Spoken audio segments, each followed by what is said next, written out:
You clicked for the dark side of Alexander the Great's legacy, and right now, we're diving straight into Arrian's Book 4 to expose his most shocking betrayal, the murder of Cleitus the Black. But that's just the beginning. Most accounts paint Alexander as a flawless conqueror, yet Arrian, our most reliable ancient historian, reveals a dramatically different truth in Anabasis, Book 4.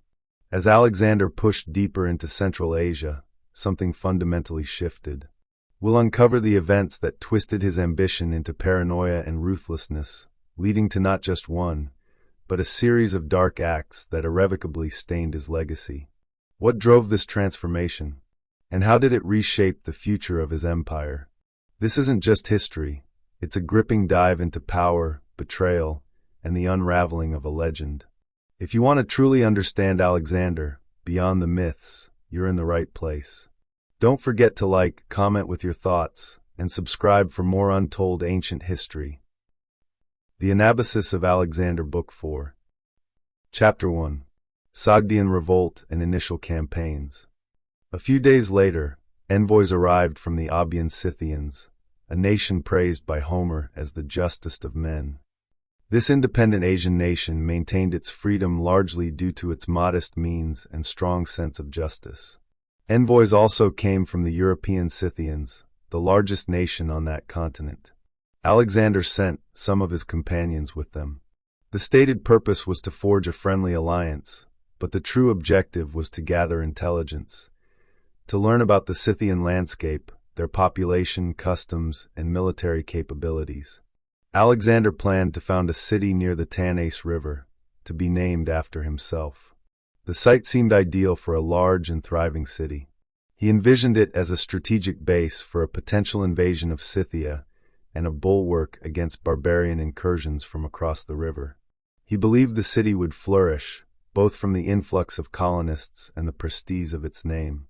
Meanwhile, local barbarians seized and killed Macedonian soldiers garrisoning their cities, then began fortifying their own defenses. Most Sogdians joined the revolt, incited by those who had arrested Bessus. These agitators even persuaded some Bactrians to rebel, either out of fear of Alexander, or by claiming he intended to lure their leaders to a conference at Zariaspa for sinister purposes.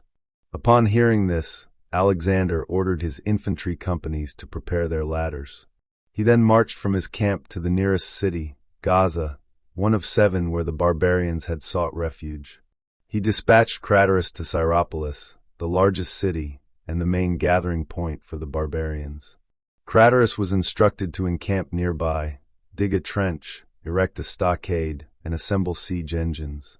This was to occupy the forces within Syropolis, preventing them from aiding the other cities.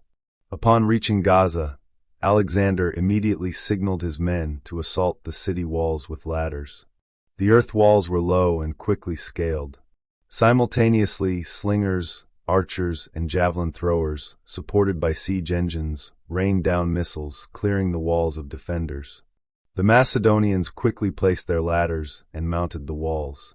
They killed all the men, as Alexander had commanded, but carried off the women, children, and other plunder. He then marched to the next city, taking it the same way and on the same day, with similar treatment for the captives. The third city fell on the following day, also in a swift assault. While the infantry was engaged, Alexander sent his cavalry to guard the 2 remaining neighboring cities. He wanted to prevent their inhabitants from fleeing once they learned of the nearby captures and his own approach. His foresight proved correct. When the barbarians in the 2 uncaptured cities saw smoke rising from the burning city before them, and heard reports from those who had escaped, they fled in droves. Most were cut down by the dense cavalry formation awaiting them. Having captured and enslaved 5 cities in 2 days, Alexander advanced to Syropolis, the largest city in the region. Its walls were higher than the others, as it had been founded by Cyrus. Most of the area's barbarians, including their most warlike elements, had taken refuge there. This made a quick initial assault impossible. Alexander therefore brought up his siege engines, intending to batter down the walls and assault any breaches. He observed that the river channel, which flowed through the city and typically swelled with winter rains, was almost dry. It offered a potential passage into the city. Taking his bodyguards, shield-bearers, archers, and Agrianians, Alexander secretly entered the city through the channel with a small force. The barbarians, meanwhile, were focused on the siege engines and the troops attacking that section of the wall. Once inside, Alexander's men broke open the gates opposite their entry point, allowing the rest of his soldiers easy access. Despite realizing their city was compromised, the barbarians fiercely counterattacked Alexander and his men. Alexander himself was struck violently on the head and neck with a stone, and Craterus, along with many other officers, was wounded by an arrow. Nevertheless, they drove the barbarians from the marketplace. Meanwhile, the troops assaulting the walls took them, now undefended. In this initial capture, about 8,000 enemy fighters were killed. The remaining 15,000 warriors, who had gathered in the city, fled to the citadel. Alexander besieged them for a day until they surrendered due to lack of water. The seventh city was taken on the first assault. Ptolemy states that its inhabitants surrendered, while Aristobulus claims it was also stormed and all captives slain. Ptolemy also records that Alexander distributed the men among the army, ordering them kept in chains until he left the region, ensuring no rebel remained free. Meanwhile, an army of Asiatic Scythians arrived at the Tanais River. They had heard of the revolt across the river and intended to attack the Macedonians if any significant uprising occurred. News also reached Alexander that Spitamenes was besieging the garrison left in the citadel at Maricanda. Alexander dispatched Andromachus, Menedemus, and Carinus against Spitamenes. They commanded 60 companion cavalry, 800 mercenary cavalry under Carinus, and 1,500 mercenary infantry. Pharnaces, a Lycian interpreter skilled in the local barbarian language and generally clever in his dealings, was placed in command of this force. Within 20 days, Alexander fortified his new city. He settled it with Greek mercenaries, willing local barbarians, and Macedonian soldiers unfit for further military service. He then offered sacrifices to the gods in his customary manner and held equestrian and gymnastic contests. Seeing the Scythians still massed on the riverbank, shooting arrows into the narrow river, and shouting insults in their barbaric tongue, daring Alexander to confront them and learn the difference between them and other Asian barbarians, Alexander grew irritated. Resolved to cross, he began preparing animal skins for the river crossing. However, when he offered sacrifice for the crossing, the omens were unfavorable. Though frustrated, he controlled himself and remained in place. But as the Scythians continued their taunts, Alexander again offered sacrifice for the crossing. Aristander warned him that the omens still portended danger. Alexander declared it better to face extreme danger than to be mocked by the Scythians, like Darius, father of Xerxes, after conquering nearly all of Asia. Aristander refused to misinterpret the gods simply to please Alexander. Once the skins were prepared and the fully equipped army was positioned by the river, the siege engines, at a prearranged signal, began firing at the Scythians riding along the bank. Some were wounded by the projectiles. One was struck clean through his wicker shield and breastplate, falling from his horse. Alarm at the long-range fire and the death of their champion caused the others to retreat slightly from the bank. Seeing their confusion, Alexander ordered trumpets sounded and began crossing the river himself, leading the way, followed by the rest of the army. He sent the archers and slingers across first, instructing them to maintain fire on the Scythians. This prevented them from approaching the infantry phalanx as it emerged from the water, until all the cavalry had crossed. Once a dense formation was on the bank, Alexander launched a regiment of Greek auxiliary cavalry and 4 squadrons of pikemen against the Scythians. The Scythians met this force, circling them in large numbers, easily wounding the smaller group while avoiding engagement themselves. Alexander then mixed archers, Agrianians, and other light troops under Balacrus with his cavalry, and led them against the enemy. At close quarters, he ordered 3 regiments of companion cavalry and all the horse lancers to charge. He himself led the rest of the cavalry in a rapid attack with his squadrons in column. The enemy could no longer wheel their cavalry in circles as before.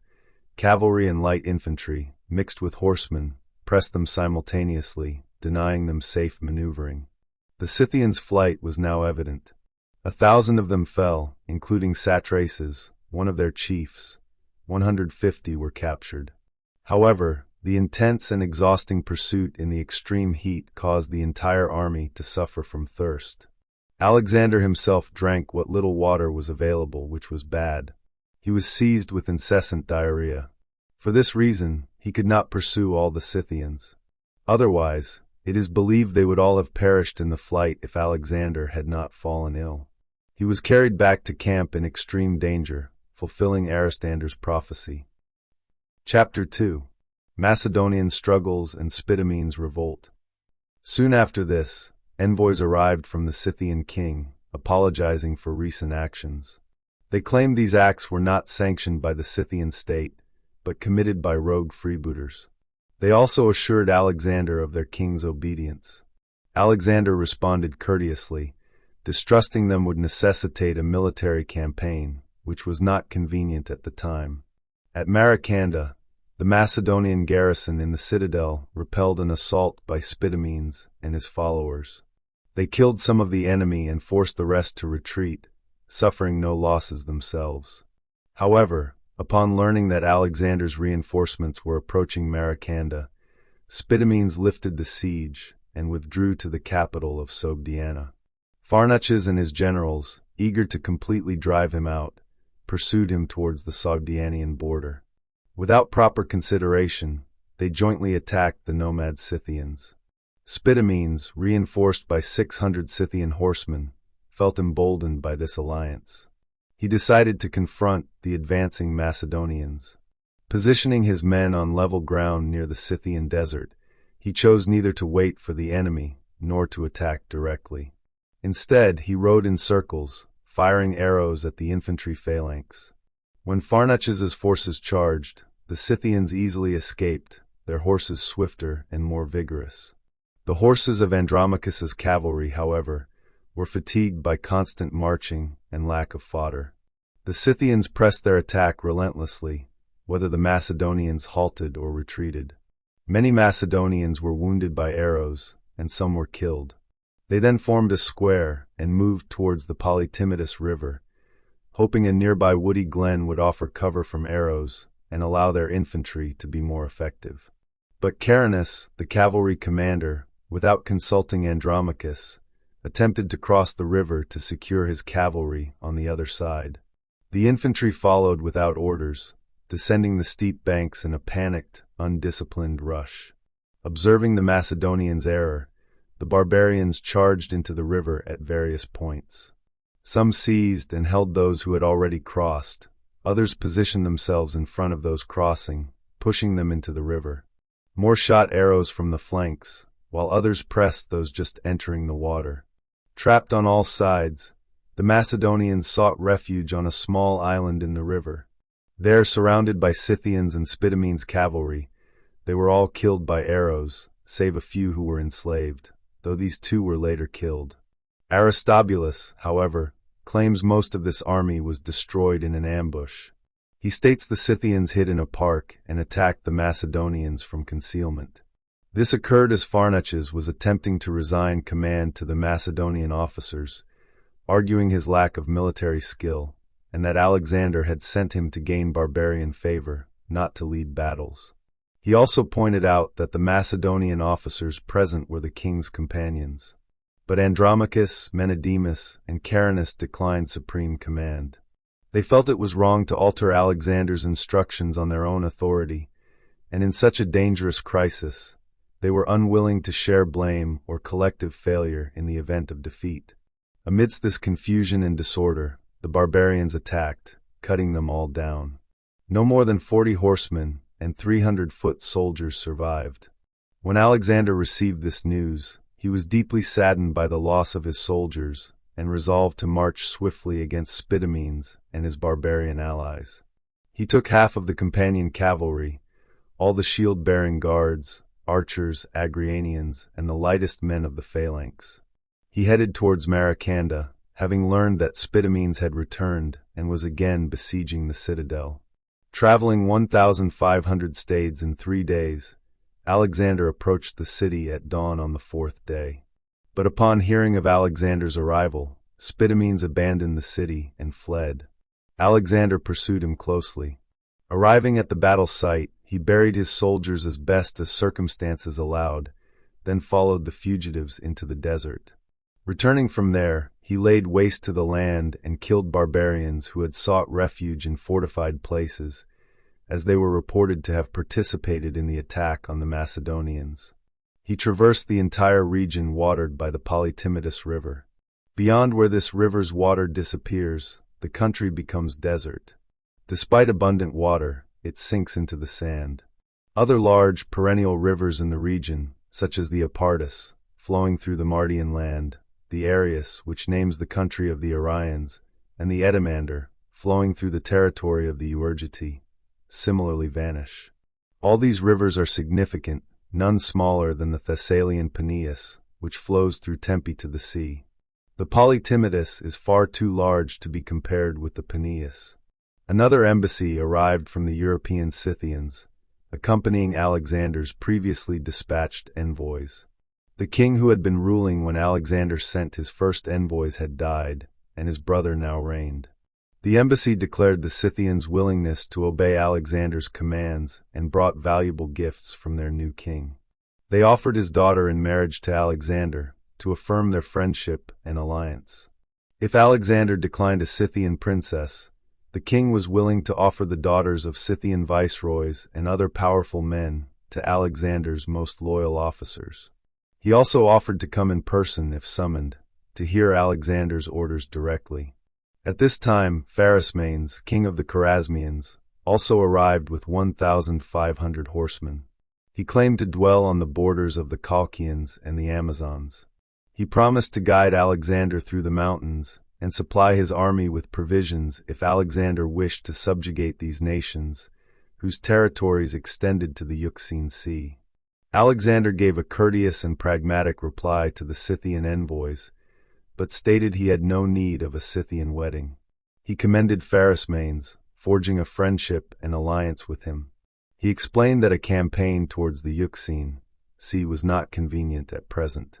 Alexander introduced Pharasmanes as a friend to Artabazus the Persian, whom he had entrusted with governing the Bactrians, and to other neighboring viceroys, then sent him back to his home. Alexander stated that his mind was currently consumed by the desire to conquer the Indians, believing that once they were subdued, he would possess all of Asia. He added that once Asia was under his control, he would return to Greece and then lead an expedition with his full naval and military forces to the eastern extremity of the Euxine Sea, via the Hellespont and Propontis. He asked Pharasmanes to reserve his promises until then. Alexander then returned to the Oxus River, intending to advance into Sogdiana. News had reached him that many Sogdians had fled into strongholds and refused to submit to the viceroy he had appointed. While encamped near the Oxus, a spring of water and another of oil emerged from the ground not far from Alexander's tent. When Ptolemy, son of Lagus and confidential bodyguard, informed Alexander of this prodigy, Alexander offered sacrifices as directed by the prophets. Aristander declared the spring of oil a sign of great labors, but also a promise of victory after those labors. Alexander crossed the river with a portion of his army and entered Sogdiana. He left Polysperchon, Attalus, Gorgias, and Meleager in Bactria, instructing them to guard the land, prevent further rebellion, and subdue those who had already revolted. He divided his own army into 5 parts. Hephaestion commanded the first, Ptolemy, son of Lagus, the second, Perdiccas the third, Cenas and Artabazus the fourth, and Alexander himself led the 5th division into Maricanda. The others also advanced as feasible, forcibly subduing some rebels in strongholds and accepting the surrender of others. When all his forces reached Maricanda, having traversed most of Sogdiana, Alexander sent Hephaestion to establish colonies in Sogdianian cities. He also dispatched Cenas and Artabazus into Scythia, having learned that Spitamenes had fled there. Alexander himself, with the rest of his army, traversed Sogdiana, easily reducing all remaining rebel strongholds. While Alexander was thus occupied, Spitamenes, accompanied by some Sogdianian exiles, fled into the land of the Macedonian Scythians. Collecting 600 horsemen from this nation, he returned to a fort in Bactriana. Catching the fort commander and his guards by surprise, he killed the soldiers and captured the commander, holding him prisoner. Emboldened by this success, he approached Zariaspa a few days later.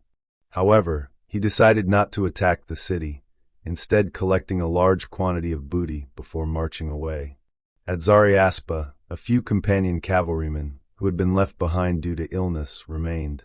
With them were Pethan, son of Sosicles, who oversaw the royal household attendants, and Aristarchus the harper. Hearing of the Scythian incursion, and now recovered, they armed themselves and mounted their horses. They gathered 80 Greek mercenary horsemen, also left to guard Zariaspa, and some royal pages, then sallied forth against the Macedonians. Surprising the Scythians, they immediately recovered all the booty and killed many who were driving it off.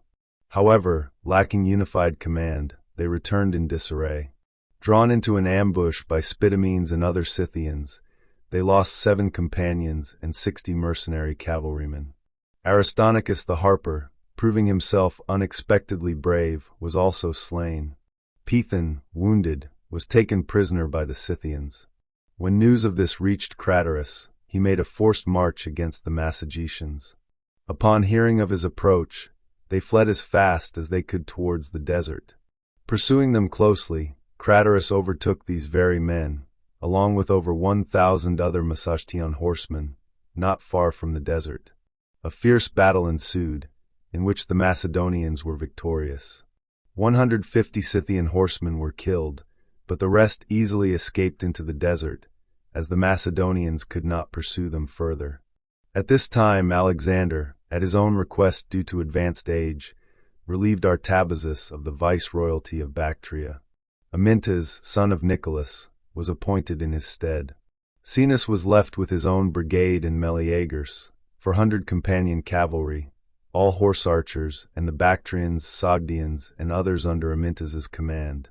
All were strictly ordered to obey Caenus and to winter in Sogdiana to protect the country and capture Spitamenes, should they manage to ambush him during his winter wanderings. But Spitamenes, seeing Macedonian garrisons occupying every strategic point and his escape routes dwindling, turned to confront Caenus and his army, believing this offered a better chance for battle. Arriving at Bagi, a fortified place in Sogdiana on the border with the Macedonian Scythians, he easily persuaded 3,000 Scythian horsemen to join him in invading Sogdiana. These Scythians are readily convinced to engage in conflict after conflict, driven by poverty and lacking cities or settled homes to worry about. When Caenus learned of Spitamenes' advance with his cavalry, he marched to meet him. A sharp battle followed, which the Macedonians won. Over 800 barbarian cavalrymen fell, while Caenus lost 25 horsemen and 12 foot soldiers. As a result, the Sogdians, still with Spitamenes, as well as most of the Bactrians, deserted him during the flight and surrendered to Caenus. The Macedonian Scythians, having suffered losses in battle, plundered the baggage of the Bactrians and Sogdians who had been serving in their army, then fled into the desert with Spitamenes. However, upon learning that Alexander was preparing to march into the desert, they cut off Spitamenes' head and sent it to him, hoping this act would deter Alexander from pursuing them. Chapter 3. Political Turmoil, Bessus, Clitus, and Court Conflicts. Having accomplished this, Alexander arrived in Zariaspa, where he remained until deep winter. During this time, Phrataphernes, the viceroy of Parthia, and Stasanor arrived. They brought Arzames, whom Stasanor had been sent to arrest in Arria in chains. Also with them were Barzanes, whom Bessus had appointed viceroy of Parthia, and other rebels who had joined Bessus. From the sea came Epicillus, Melamidas, and Ptolemy, the Thracian general, who had escorted the Greek allies and money sent with Menes. Asander and Nearchus also arrived with an army of Greek mercenaries.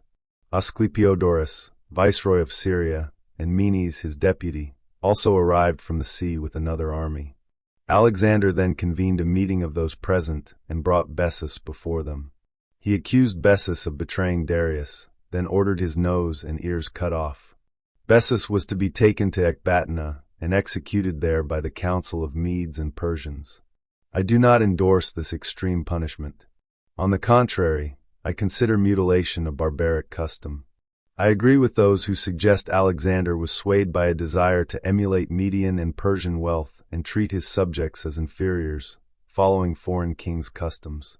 Nor do I commend him for abandoning the Macedonian dress of his ancestors, he, a descendant of Heracles, for Median attire. Furthermore, he was not ashamed to exchange the headdress of a conqueror for that of the conquered Persians. I commend none of these actions. However, Alexander's great achievements prove that even a man with a vigorous constitution, illustrious descent, and greater military success than Alexander himself, even if he could circumnavigate and subjugate Libya and Asia, as Alexander planned, and add Europe to them, all these things would not guarantee happiness unless he also possessed self-control, despite his great deeds. Here, I will also recount the tragic fate of Clitus, son of Dropidas, and Alexander's misfortune concerning it. Though it occurred a little later, it fits well here. The Macedonians observed a sacred day for Dionysus, to whom Alexander typically offered annual sacrifices. However, on this occasion, he reportedly neglected Dionysus and sacrificed to the Dioscuri instead, for some reason. The drinking party had already extended too long. Alexander had now adopted foreign customs even for drinking, and during the revelry, a discussion arose about the Dioscuri. Specifically, how their paternity was attributed to Zeus rather than Tyndareus. Some flatterers present argued that Polydeuces and Castor were unworthy of comparison to Alexander, given his numerous exploits. Such men have always corrupted kings, and will never cease to harm those in power. In their drunken state, they even compared Alexander to Heracles, claiming that envy prevented the living from receiving due honors from their peers. It was well known that Clitus had long been irritated by Alexander's adoption of foreign royal customs and by his flatterers. Heated with wine at this time, Clitus refused to let them insult the deity or disparage the deeds of ancient heroes to offer Alexander undeserved gratification. He asserted that Alexander's deeds were neither as great nor as marvelous as they were portrayed, and that he had not achieved them alone. Most were the accomplishments of the Macedonians. This speech annoyed Alexander. I do not commend Clitus for it, for I believe in such a drunken situation, it would have been sufficient for him to remain silent and avoid the same error of flattery as the others. But when some even mentioned Philip's actions without fair judgment, declaring he had achieved nothing great or marvelous, they pleased Alexander. Clitus, now unable to control himself, began to place Philip's achievements first, depreciating Alexander's accomplishments. Intoxicated, Clitus made other insolent remarks, even greatly reproaching Alexander for having saved his life during the cavalry battle against the Persians at the Granicus. Then, arrogantly extending his right hand, he declared, "This hand, O Alexander, preserved you on that occasion." Alexander could no longer endure Clitus's drunken insolence. He sprang up in a rage, but was restrained by his companions. As Clitus continued his insults, Alexander shouted for his shield-bearing guards. When no one obeyed, he exclaimed that he was reduced to the same position as Darius when arrested by Bessus, possessing only the mere name of king. His companions could no longer restrain him. According to some, he leaped up and snatched a javelin from one of his bodyguards. According to others, a long pike from an ordinary guard, with which he struck and killed Clitus. Aristobulus does not state the origin of the drunken quarrel, but asserts the fault lay entirely with Clitus. When Alexander grew so enraged that he intended to kill him, Ptolemy, son of Lagus and bodyguard, led Clitus away through the gateway, beyond the citadel wall and ditch where the quarrel occurred. Aristobulus adds that Clitus could not control himself, went back, and encountering Alexander, who was calling for him, exclaimed, "Alexander, here is Clitus." Thereupon he was struck with a long pike and killed. I think Clitus deserves severe censure for his insolent behavior towards his king, yet I pity Alexander for his misfortune. On that occasion, he showed himself enslaved by two vices, anger and drunkenness, neither of which a prudent man should yield to. However, I praise his subsequent behavior, for immediately after the deed, he recognized its horror. Some biographers even claim he propped the pike against a wall, intending to fall upon it himself, believing it improper for him to live after killing his friend while intoxicated. Most historians omit this, stating he went to bed and lay there lamenting, calling out Clitus's name, and that of his sister Laonice, daughter of Dropidas, who had been Alexander's nurse. He cried that he had given her a noble reward for raising him, seeing her own sons die fighting for him, and the king slaying her brother with his own hand. He ceaselessly called himself the murderer of his friends. For 3 days he strictly abstained from food and drink, neglecting his appearance entirely. Some soothsayers declared that Dionysus's avenging wrath caused his behavior because he had omitted the sacrifice to that deity.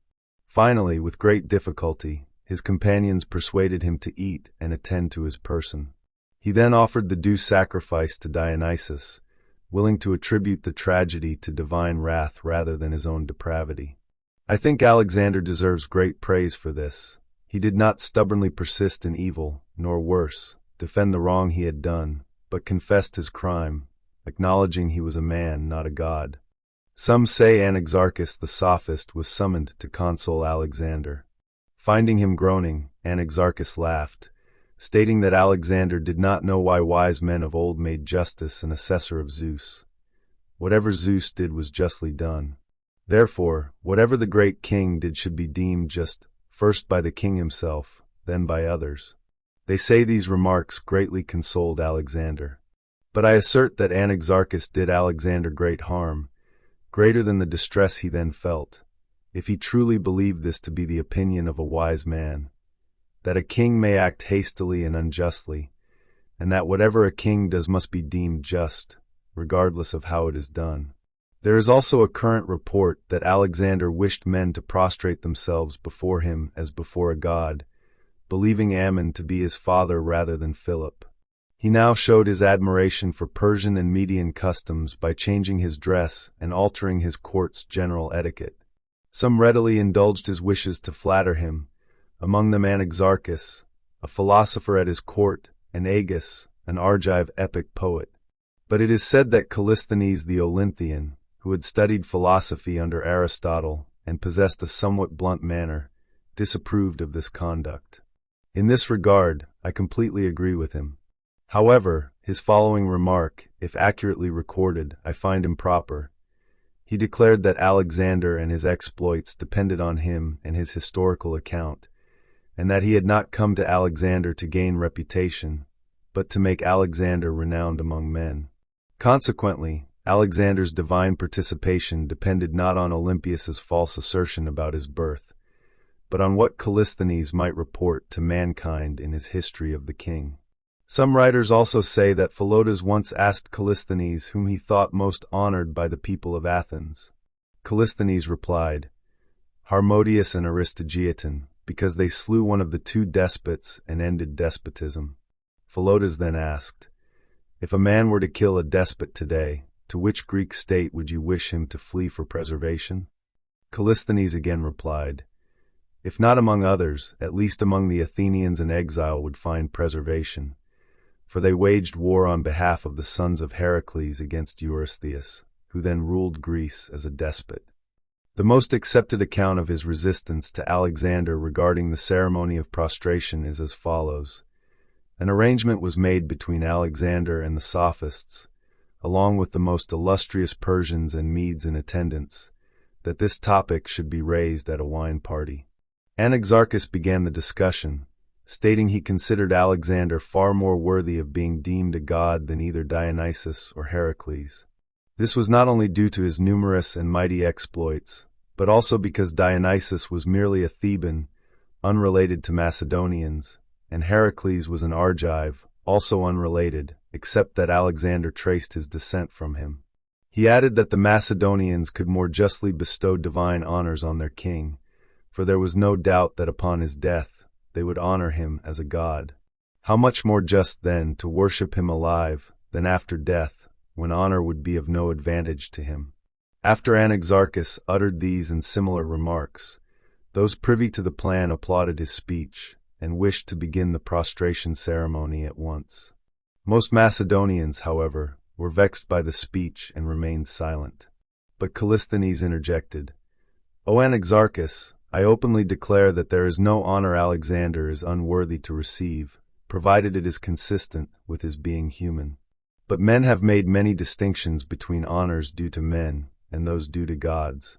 For instance, by building temples and erecting statues. Moreover, sacred enclosures are selected for the gods, to whom sacrifice is offered and libations made. Hymns are composed for the gods and eulogies for men. But the greatest distinction is made by the custom of prostration. For it is the practice that men should be kissed by those who salute them, but because the deity is located somewhere above, it is not lawful even to touch him, which is why he is honored by prostration. Choral dancers are also appointed for the gods, and paeans are sung in their honor. This is not at all surprising, seeing that certain honors are specially assigned to some gods and others to other gods, and by Zeus, quite different ones again are assigned to heroes, which are very distinct from those paid to the deities. It is not therefore reasonable to confound all these distinctions without discrimination, exalting men to a rank above their condition by extravagant accumulation of honors, and debasing the gods, as far as lies in human power, to an unseemly level, by paying them honors only equal to those paid to men." He continued, saying Alexander would not tolerate the affront if a private individual were thrust into his royal honors by an unjust vote, whether by show of hand or ballot. Much more justly, then, would the gods be indignant at mortals who usurp divine honors or allow themselves to be forced into them by others. Alexander not only seems to be, but is in reality, beyond any competition, the bravest of brave men, of kings the most kingly, and of generals the most worthy to command an army.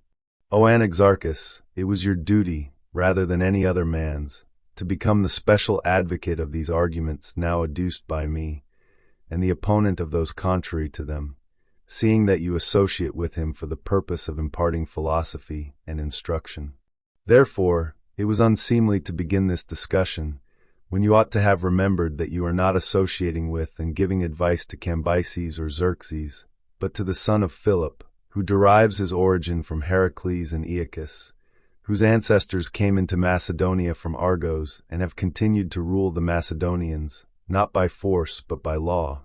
Not even to Heracles himself, while still alive, were divine honors paid by the Greeks, and even after his death, they were withheld until a decree had been published by the oracle of the god at Delphi that men should honor Heracles as a god. But if, because the discussion is held in the land of foreigners, we ought to adopt the sentiments of foreigners, I demand, O Alexander, that you should remember Greece, for whose sake this whole expedition was undertaken by you, that you might join Asia to Greece. Therefore, make up your mind whether you will return thither and compel the Greeks, who are men most devoted to freedom, to pay you the honor of prostration, or whether you will keep aloof from Greece and inflict this honor on the Macedonians alone, or thirdly, whether you will yourself make a difference in every respect as to the honors to be paid you, so as to be honored by the Greeks and Macedonians as a human being and in the Greek manner, and by foreigners alone in the foreign fashion of prostration. But if it is said that Cyrus, son of Cambyses, was the first man to whom the honor of prostration was paid, and that afterwards this degrading ceremony continued in vogue among the Persians and Medes, we ought to bear in mind that the Scythians, poor but independent men, chastised that Cyrus, that other Scythians again chastised Darius, as the Athenians and Lacedaemonians did Xerxes, as Clearchus and Xenophon with their 10,000 followers did Artaxerxes, and finally, that Alexander, though not honored with prostration, has conquered this Darius. These and similar remarks greatly annoyed Alexander, but they perfectly echoed the sentiments of the Macedonians.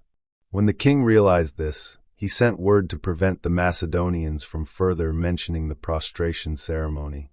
After the discussion, silence fell. Then, The most honorable Persians rose in order and prostrated themselves before him. When one Persian seemed to perform the ceremony awkwardly, Leonidas, one of the companions, laughed at his perceived ignoble posture.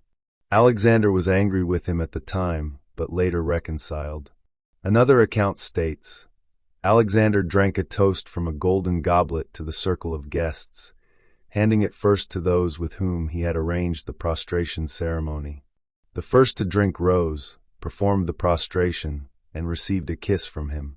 This ceremony proceeded in order. But when it was Callisthenes' turn, he rose, drank from the goblet, and approached, wishing to kiss the king without prostrating himself. Alexander happened to be conversing with Hephaestion, and thus did not notice whether Callisthenes performed the ceremony properly. But as Callisthenes approached for the kiss, Demetrius, son of Pythonax, one of the companions, remarked that he was doing so without having prostrated himself. So the king would not permit him to kiss him, whereupon the philosopher said, I am going away only with the loss of a kiss. I approve of none of these proceedings, which revealed both Alexander's insolence on this occasion and Callisthenes' churlish nature. I believe that, for his own part, it would have been sufficient for Callisthenes to discreetly offer his opinion, magnifying the king's exploits as much as possible, with whom no one considered it a dishonor to associate. Therefore, I believe it was not without reason that Callisthenes became odious to Alexander, due to his ill-timed freedom of speech and the egregious folly of his conduct. I surmise this was why such easy credit was given to those who accused him of participating in the conspiracy against Alexander by his pages, and to those who claimed he alone incited the conspiracy. The facts of this conspiracy were as follows. Philip had introduced a custom that the sons of high-ranking Macedonian officials, upon reaching puberty, would be selected to attend the king's court. These youths were entrusted with attending to the king and protecting him during sleep. When the king rode out, some received horses from grooms and brought them to him, while others helped him mount in the Persian fashion. They also accompanied the king in the hunt. Among these youths was Hermolaus, son of Sopoles, who appeared to be studying philosophy and cultivating Callisthenes' company for this purpose. A story circulates about Hermolaus. During a hunt, a boar charged Alexander, and Hermolaus preempted him by casting a javelin, striking and killing the beast. Alexander, having lost the opportunity for distinction by being too late, was indignant. In his wrath, he ordered Hermolaus scourged in front of the other pages and deprived him of his horse. Deeply humiliated, Hermolaus told Sostratus, son of Amyntas, his peer and confidant, that life would be unbearable unless he could avenge the insult against Alexander. He easily persuaded Sostratus to join the enterprise, as Sostratus was devoted to him. They enlisted Antipater, son of Asclepiodorus, viceroy of Syria, Epamenes son of Arceas, Anticles son of Theocritus, and Philotas son of Carsus the Thracian. They agreed to kill the king by attacking him in his sleep on the night when Antipater's turn came for the nocturnal watch. Some say Alexander happened to be drinking until daybreak. Aristobulus gives the following account. A Syrian woman, under divine inspiration, used to follow Alexander. At first, Alexander and his courtiers mocked her, but when all her inspired pronouncements proved true, he no longer ignored her. She had free access to him day and night, and often stood near him, even when he slept. On that occasion, as he was leaving the drinking party, she met him, divinely inspired, and implored him to return and drink all night. Alexander, sensing something divine in the warning, returned and continued drinking. Thus, the page's enterprise failed. The next day, Epamenes son of Arceas, one of the conspirators, spoke of the plot to his confidant Charicles son of Menander. Charicles then told Eurylochus, Epamenes' brother. Eurylochus went to Alexander's tent and related the entire affair to Ptolemy, son of Lagus, one of the bodyguards.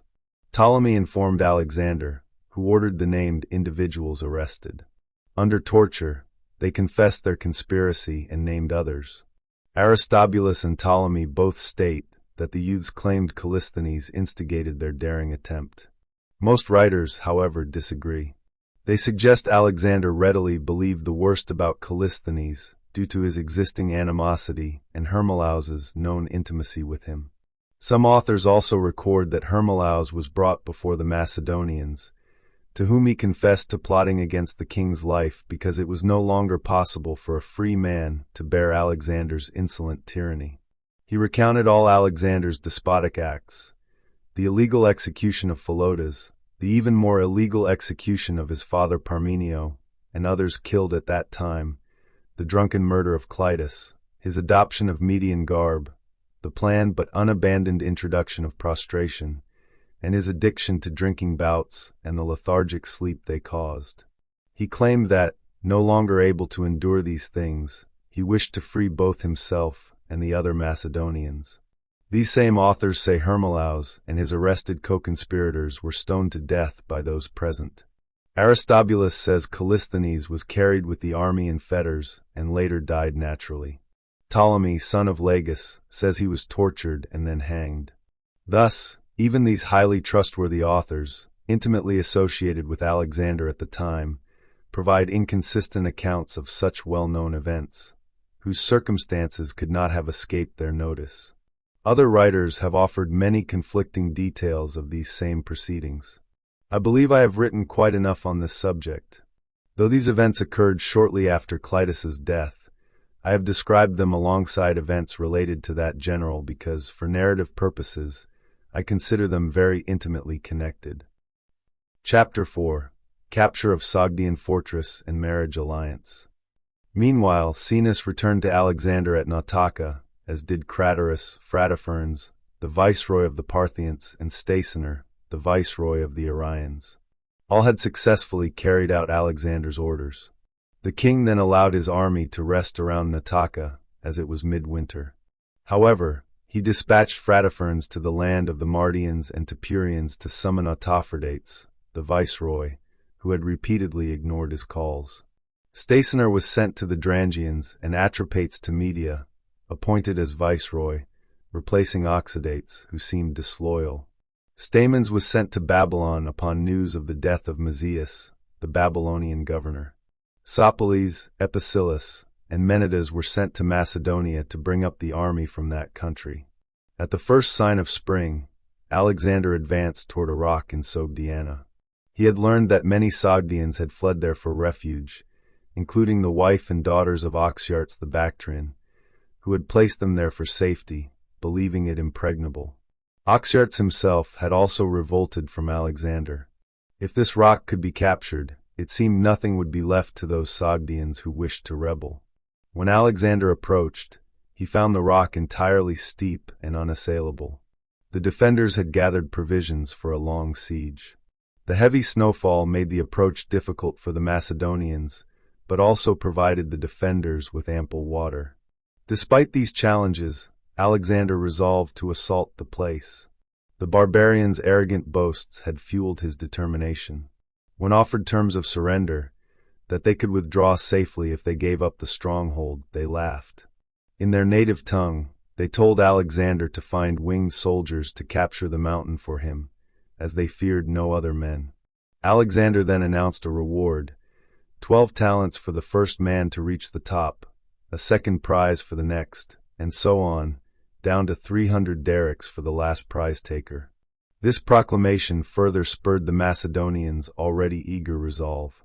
300 men, experienced in scaling rocks during sieges, formed a group. They equipped themselves with small iron pegs used to secure their tents, planning to fix them into hard-frozen snow or exposed ground. Tying strong flax ropes to these pegs, they advanced at night toward the steepest, most unguarded part of the rock. Fixing pegs into the visible earth and into the most stable snow, they hoisted themselves up the rock at various points. 30 of them perished during the ascent, falling into the snows, their bodies unrecoverable. The rest, however, reached the summit at dawn. Taking control, they waved linen flags toward the Macedonian camp, as Alexander had instructed. He immediately sent a herald to shout to the barbarian sentries, ordering them to surrender without delay. He announced that winged men had been found, and the mountain peaks were now in Macedonian hands. The herald pointed to the soldiers on the crest. Alarmed by the unexpected sight, and assuming the men on the peaks were more numerous and fully armed than they were, the barbarians surrendered, terrified by the few Macedonians they saw. The wives and children of many important men were captured there, including those of Oxyartes. Oxyartes had a daughter, a maiden of marriageable age named Roxana. Men in Alexander's army claimed she was the most beautiful of all Asian women, with the sole exception of Darius's wife. They also say Alexander fell in love with her the moment he saw her. Yet, despite his love, he refused to violate her as a captive and considered it no dishonor to marry her. This conduct of Alexander, I believe, deserves praise rather than blame. Furthermore, regarding Darius's wife, who was said to be the most beautiful woman in Asia, Alexander either felt no passion for her or exercised remarkable self-control. He was young and at the peak of his success, a time when men often act with arrogance and violence. Instead, he behaved with modesty, respected her honor, showed great chastity, and displayed a proper desire for a good reputation. A story related to this circulates. Soon after the battle of Issus between Darius and Alexander, the eunuch who guarded Darius's wife escaped and reached him. When Darius saw him, his first question was whether his children, wife, and mother were alive. Learning they were not only alive but were called queens and received the same service and attention they had with Darius, he then asked if his wife was still chaste. When he was told she was, he asked if Alexander had tried to violate her to satisfy his lust. The eunuch swore an oath, saying, "O king, your wife is just as you left her, and Alexander is the best and most chaste of men." Upon hearing this, Darius stretched his hands to heaven and prayed, "O King Zeus, to whom power has been given to rule the affairs of kings among men, protect for me the empire of the Persians and Medes, as you indeed gave it to me. But if I am no longer king of Asia according to your will, then at least hand over my power to no other man but Alexander." Thus, I believe, even enemies value chaste actions. Oxyartes, hearing his children were in Alexander's power, and that Alexander treated his daughter Roxana with respect, took courage and came to him. He was held in honor at the king's court, a natural consequence of such good fortune. Chapter 5. Campaigns in Eastern Territories and Local Alliances. After concluding his operations in Sogdiana and securing the rock, Alexander advanced into the land of the Paratatians. He had learned that many barbarians were holding another strongly fortified rock there, known as the Rock of Corienes. Corienes himself and other chiefs had sought refuge within its defenses. This rock was approximately 20 stades high and 60 stades in circumference. It was steep on all sides, with only one narrow and difficult ascent, built to overcome the natural terrain. It was challenging to climb even in single file, without opposition.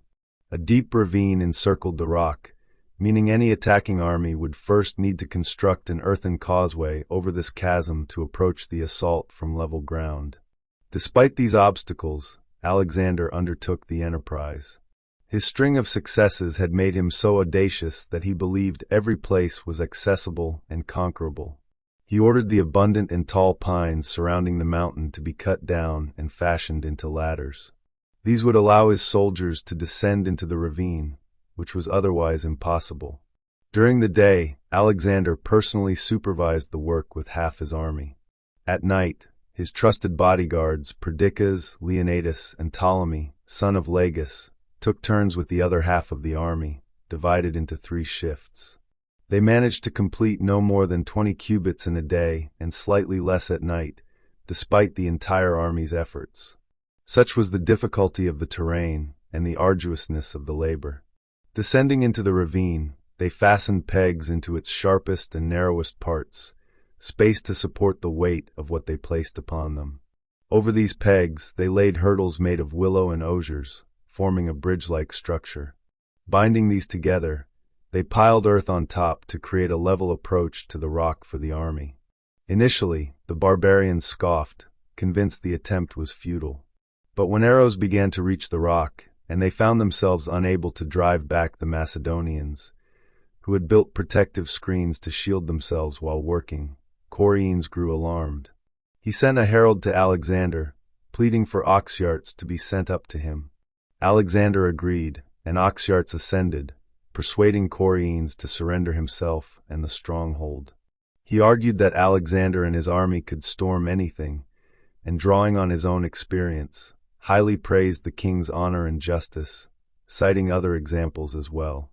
Convinced, Coriines came down to Alexander, accompanied by some relatives and companions. The king responded courteously to his inquiries and retained him after pledging fidelity and friendship. He instructed Coriines to send some of his companions back to the rock to order his men to surrender the place, which they did. Alexander then took 500 of his shield-bearing guards and ascended to view the rock. Far from treating Coriines harshly, he entrusted the very place back to him and reinstated him as governor of his former territories. The army suffered greatly from the severe winter, with heavy snowfall during the siege, and faced dire straits due to lack of provisions. Coriines, however, offered to supply the army with food for 2 months. From the rock stores, he provided each tent with corn, wine, and salted meat, noting that he had not used even a tenth of what had been stored for the siege. This further enhanced Alexander's respect for him, as Coriines had surrendered the rock more from willingness than compulsion. After this exploit, Alexander went to Bactria. He sent Clitus with 600 companion cavalry and his own infantry brigade, along with those of Polysperchon, Attalus, and Alcides, against Caetans and Ostanes, the last remaining rebels in the Perietocene. A fierce battle ensued, with Clitus emerging victorious. Caetans was killed fighting, and Ostanes was captured and brought to Alexander. 120 barbarian horsemen and about 1,500 foot soldiers were killed. After this, Clitus also proceeded to Bactria, where the tragic incident involving Callisthenes and the pages occurred. With spring now over, Alexander led the army from Bactria towards India, leaving Amyntas in Bactria with 3,500 horse and 10,000 foot. He crossed the Caucasus in 10 days, arriving at the city of Alexandria, founded in Parapamacede during his first expedition to Bactria. He removed the governor he had appointed earlier, believing he was not ruling well. He settled additional people from neighboring tribes and soldiers unfit for service in Alexandria, alongside the original settlers, and appointed Nicanor, one of the companions, to manage the city's affairs. Furthermore, he appointed Tiriaspes as viceroy of Parapamacede and the surrounding country as far as the Cophen River. Reaching the city of Nicaea, he offered sacrifice to Athena. Then, advancing toward the Cophen, he sent a herald ahead to Taxiles and other chiefs on this side of the Indus River, inviting them to meet him at their convenience. Taxiles and the other chiefs indeed came, bringing valuable Indian gifts.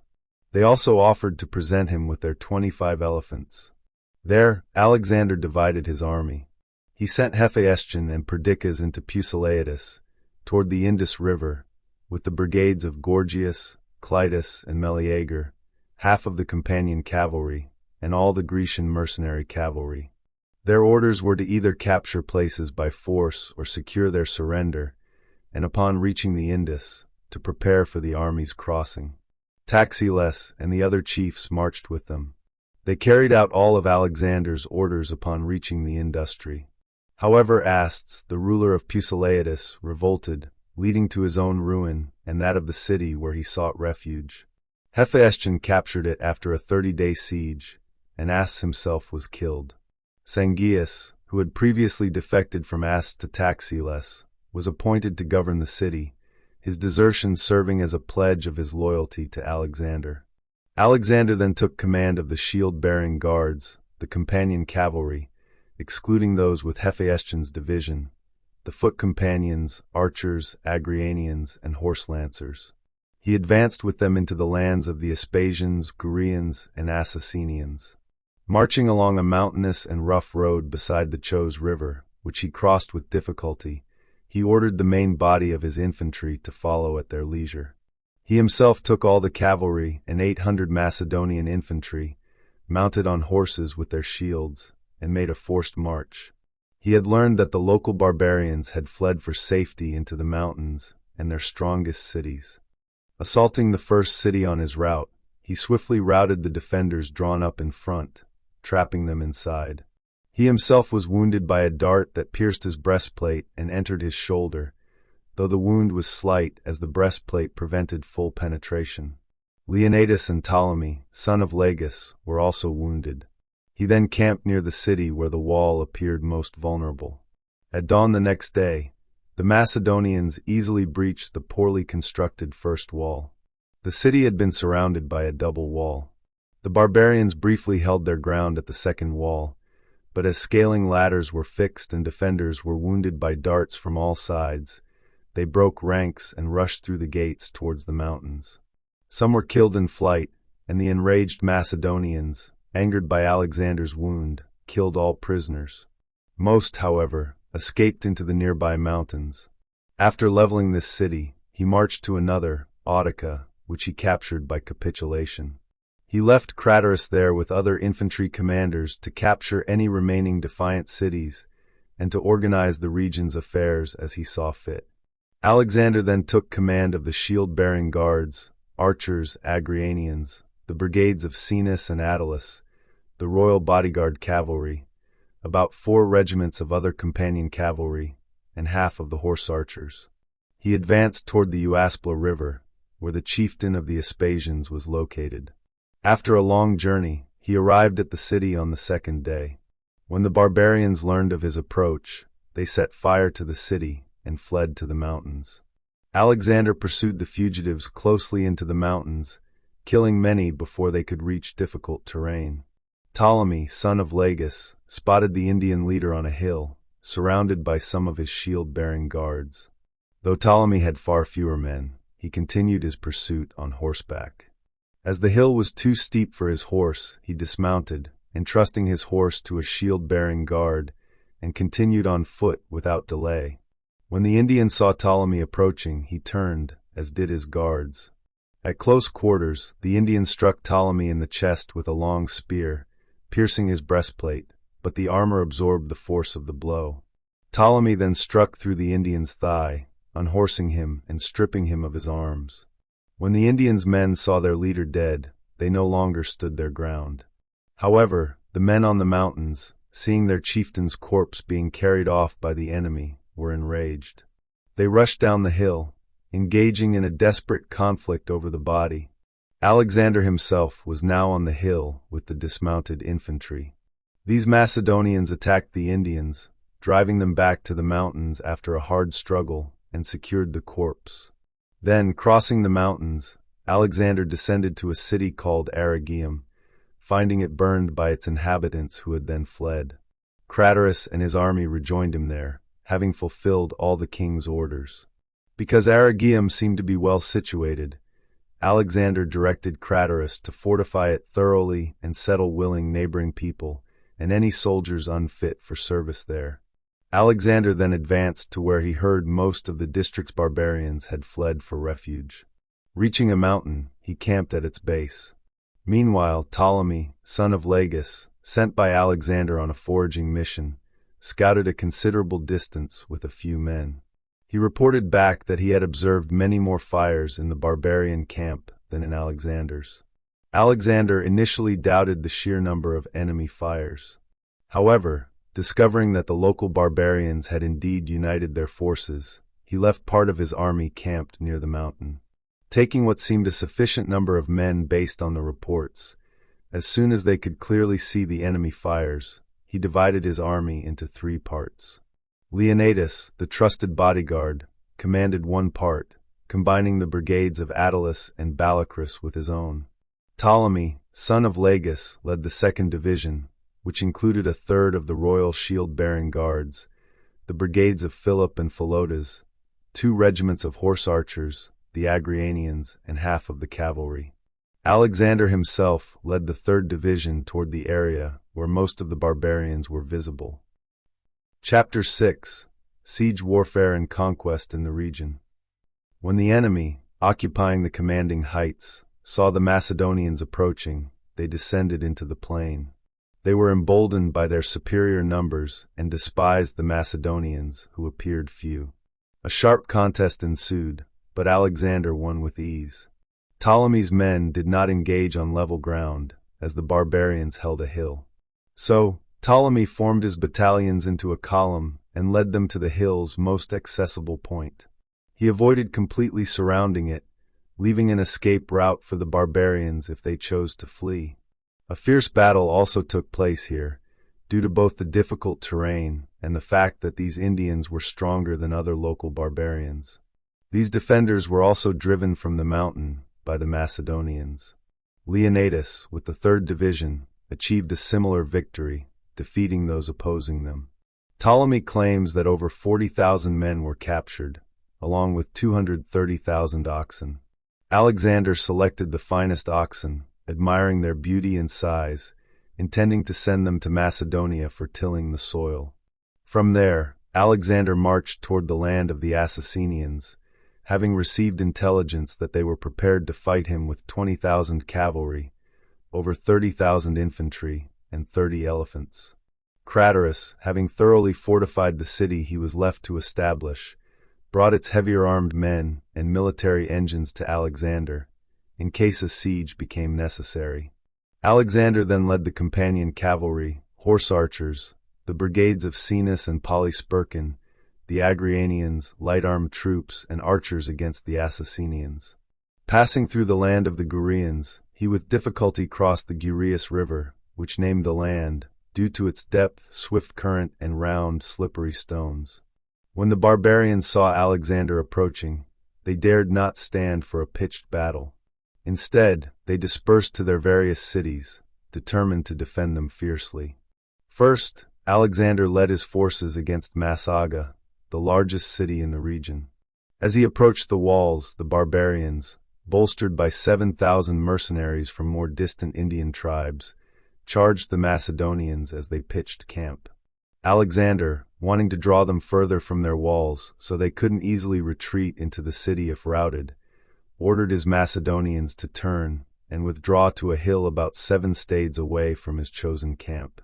The enemy, emboldened and thinking the Macedonians were retreating, rushed forward in disorder. But when arrows began to reach them, Alexander, at a prearranged signal, wheeled around and charged with his phalanx. His horse lancers, Agrianians, and archers engaged first, while he led the phalanx in disciplined formation. The Indians were surprised by this maneuver, and as soon as the fighting became hand-to-hand, they broke and fled back into the city. About 200 were killed, and the rest were shut within the walls. Alexander then led his phalanx up to the wall, where he soon after received a slight arrow wound in the ankle. The next day, he brought up his military engines and easily breached a section of the wall. However, the Indians bravely repelled the Macedonians trying to force entry through the breach, prompting Alexander to recall his army for the day. The following morning, the Macedonians launched a more vigorous assault. A wooden tower was wheeled up to the walls, from which archers shot at the Indians, and missiles from military engines repelled them from a distance. Still, they could not force their way inside. On the 3rd day, Alexander again advanced the phalanx. He threw a bridge from a military engine to the breached section of the wall, leading his shield-bearing guards across, the same tactics used to capture Tyre. But, driven by their eagerness, too many men crowded the bridge, causing it to snap, sending the Macedonians falling. Seeing this, the barbarians raised a great shout and hurled stones, arrows, and whatever else they could find from the wall. Others sallied out through small gates between the towers, striking the disoriented men at close quarters. Alexander then sent Alcides with his brigade to recover the severely wounded and recall the assaulting troops to camp. On the 4th day, he deployed another bridge against the wall using another military engine. The Indians defended themselves gallantly as long as their ruler lived. But when he was struck and killed by a missile from an engine, and with many of their numbers fallen, most wounded and unfit for service after relentless siege, they sent a herald to Alexander. Glad to spare brave men's lives, Alexander agreed to terms with the Indian mercenaries. They would be admitted into his army and serve as his soldiers. They marched out of the city with their arms and camped separately on a hill facing the Macedonian camp. However, They planned to escape during the night to their homes, unwilling to fight against other Indians. Upon learning of this plan, Alexander surrounded the hill with his entire army during the night. Intercepting them mid-flight, he slaughtered them. He then stormed the city, now stripped of its defenders, capturing the mother and daughter of Assasinus. In the entire siege, 25 of Alexander's men were killed. From Massaga, Alexander dispatched Sinus to Bactria, expecting its inhabitants to surrender upon hearing of Massaga's fall. He also sent Attalus, Alcides, and Demetrius, the cavalry officer, to another city called Ora, instructing them to blockade it until he arrived. The men of Ora launched a sortie against Alcides's forces, but the Macedonians easily routed them, driving them back into the city. However, affairs at Bactria did not favor Sinus. The inhabitants showed no signs of capitulating, confident in the strength of their lofty, well-fortified position. When Alexander learned this, he set off for Bactria. But upon discovering that some neighboring barbarians, sent by Abyssaires, planned to secretly enter Ora, he diverted to Ora first. He ordered Sinus to fortify a strong position to serve as a base against Bactria, then to join him with the rest of his army, leaving a sufficient garrison to prevent the city's defenders from freely using their land. When the men of Bactria saw Sinus departing with most of his army, they underestimated the Macedonians and sallied forth into the plain. A sharply contested battle ensued, in which 500 barbarians fell, and over 70 were taken prisoner. The rest fled back into the city, now more securely cut off from the countryside by the men in the fort. The siege of Ora proved easy for Alexander. He attacked the walls and captured the city in the first assault, seizing the elephants left there. Upon hearing this news, the men in Bactria despaired. They abandoned the city around midnight and fled to the rock, as other barbarians were doing. Indeed, all the inhabitants were deserting their cities and fleeing to a rock in their land called Aornus. This rock was stupendous, and legend claimed it was impregnable even to Heracles, son of Zeus. I cannot confidently affirm whether the Theban, Tyrian, or Egyptian Heracles ever reached India. I am inclined to believe he did not, as people tend to magnify difficult undertakings to such an extent that they claim even Heracles would have failed. Therefore, I think the name of Heracles was invoked regarding this rock simply to enhance the tale's marvel. The rock's circumference is said to be about 200 stades, approximately 23 miles, and its height at its lowest point 11 stades, about 1.25 miles. There was only one artificial and difficult ascent. On the summit, there was an abundance of pure water from a spring, timber, and enough good arable land for 1,000 men to cultivate. When Alexander heard this, he was seized with a fervent desire to capture this mountain, especially because of the legend about Heracles. He then made Ora and Massaga fortresses to maintain control of the land and fortified Bactria. Hephaestion and Perdiccas also fortified another city for him, Ora Baetis, leaving a garrison before marching toward the Indus River. Upon reaching the river, they immediately began constructing a bridge as Alexander had instructed. Alexander then appointed Nicanor, one of the companions, as viceroy of the land on this side of the Industry. First, leading his army toward the river, he secured the surrender of Pusillanimous, a nearby city. He placed a Macedonian garrison there under Philip's command. Then, accompanied by Caphius and Asagetes, the local chieftains, he brought several other small towns near the same river into submission. Arriving at Embolima, near the rock of Aornus, he left Craterus with part of the army. Craterus was to gather as much corn as possible into the city, along with all other provisions for a long stay. This would serve as a base of operations, allowing the Macedonians to wear out the defenders of the rock with a prolonged siege, should it not be captured in the first assault. Alexander then took the archers, Agrianians, and Sinus's brigade, selecting the lightest and best armed men from the rest of the phalanx, along with 200 companion cavalry and 100 horse archers, and advanced to the rock. He camped that day where it seemed convenient, and the next day he moved a little closer and camped again. At this point, some natives surrendered themselves, offering to guide him to the most easily assailable part of the rock, from which it would be easier to capture the place.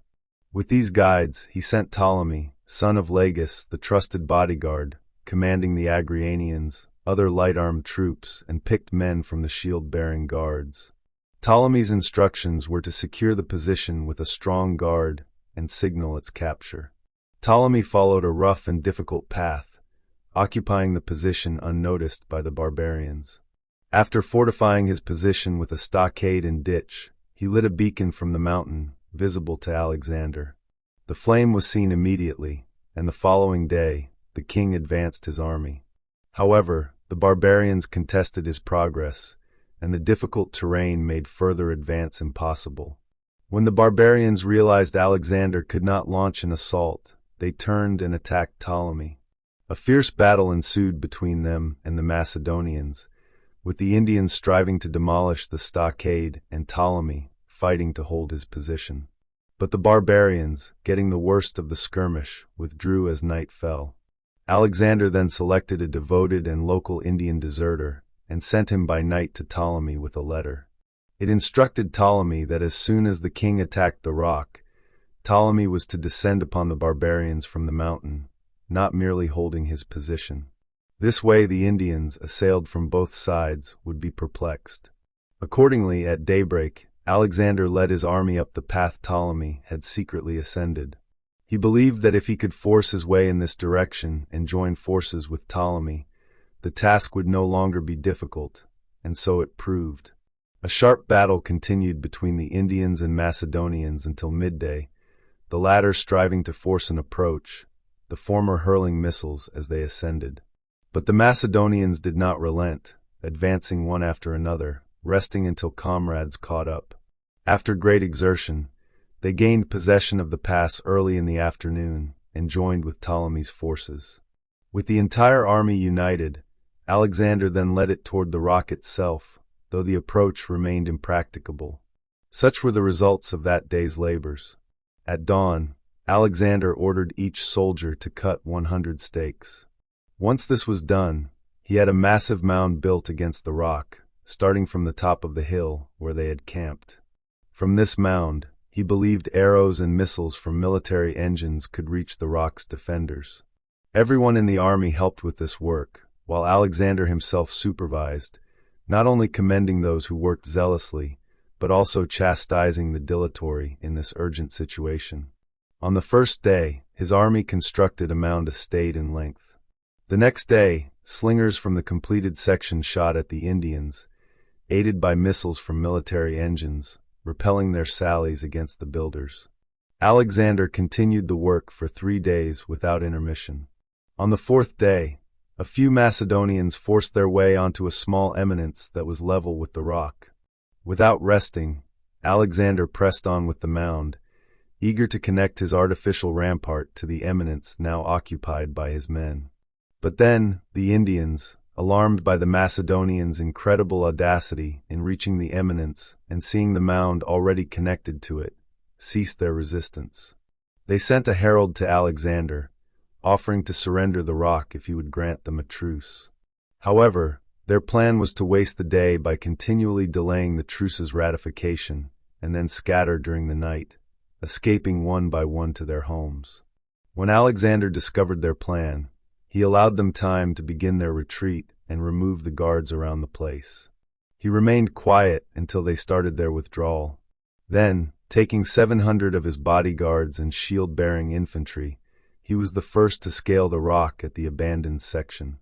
The Macedonians ascended after him, pulling each other up.